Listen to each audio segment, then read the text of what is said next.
Thanks, everybody. And on you go, Sarah. Thank you. Thank you. I haven't got a presentation as such, so I shall just sort of talk through a little bit about myself and what the intent is for the training. I don't think anybody needs to worry. I mean, I'm actually originally from Hampshire and split my time between Somerset and Argyll now, actually sort of living half the time in Dunbeck. I recently completed a master's in history and archaeology of the Highlands and Islands, which is what actually led to this point.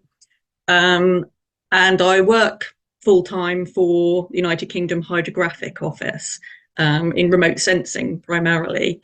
But I've spent 13 years basically using GIS mapping tools, mainly commercial tools, to produce all sorts of products, so mapping and analysis for the Hydrographic Office. So the Hydrographic Office, if you don't know, is all to do with Admiralty charting. So it charts basically the world's oceans for mariners.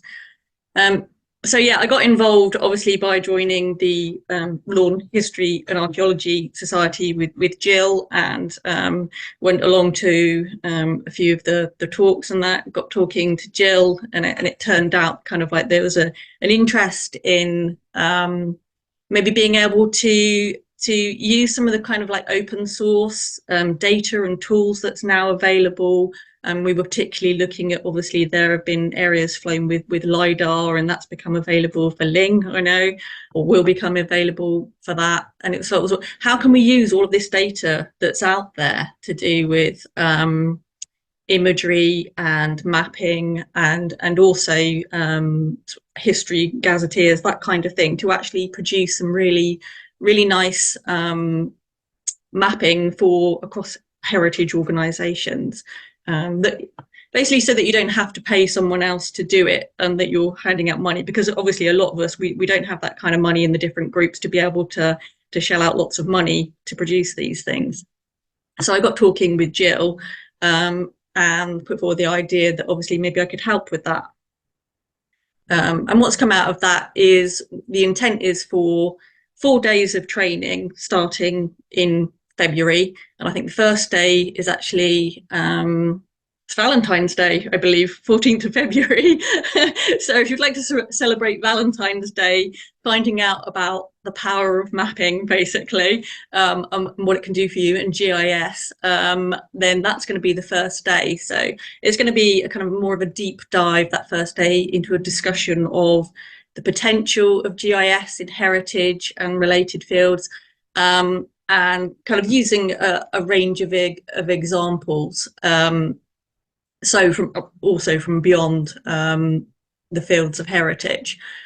So GIS and mapping is now used right across the globe for planning, for disaster relief, for environmental management, for geology, for geospatial intelligence, and obviously archaeology. Actually, archaeology was a really early adopter of GIS and GIS skills, and history has kind of like come along a little bit behind that, but there's now actually a lot of history GIS online. I think they call it historical geography, which is, I think, a recent thing.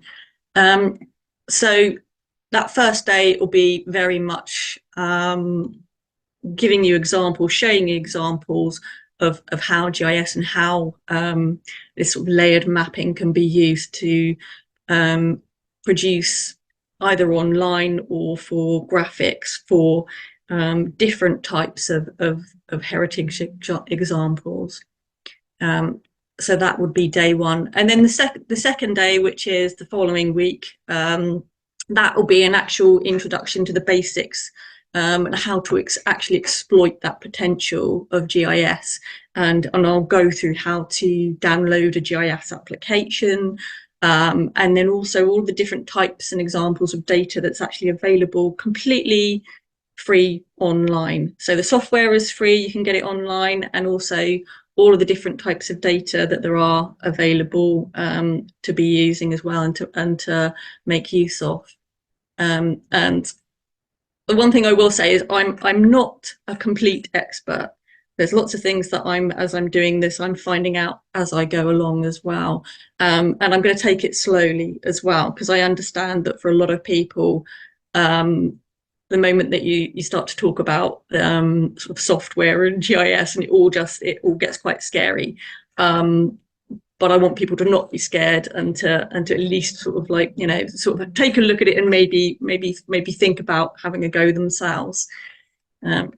So that would be the second day. And then the day 3 will be hopefully going through sort of like the implementation. So how do you actually yourself create a simple map and add layers and the symbology, and understanding a little bit about what you're actually trying to produce and who your target audience is, and actually all the kind of nuts and bolts of how you put something together. So that would be day 3. And then the final day would be all about a little bit more complicated, and about sort of interpretation, a little bit more about visualization, and maybe making use of some of those more complicated data sets like the LiDAR, that is becoming increasingly important, particularly in things like archaeology, and how that might be made use of. And also hopefully by then, if there are still people coming and attending, that people might be able to bring their ideas, and we could actually make some suggestions and have more of a discussion about how GIS and how these sorts of things can be used in the field of heritage, I think. So yeah, that's kind of like a brief introduction, and I'm quite happy to kind of like answer any questions now, any initial questions or any initial worries that people might have about, oh, I don't think that's for me, and that all sounds a bit complicated, and a bit scary. Maybe I can put people's minds at rest.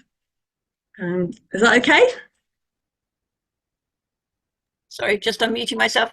That sounds great. I've been scribbling notes as well, so I can pass this information on to colleagues who I know are interested. So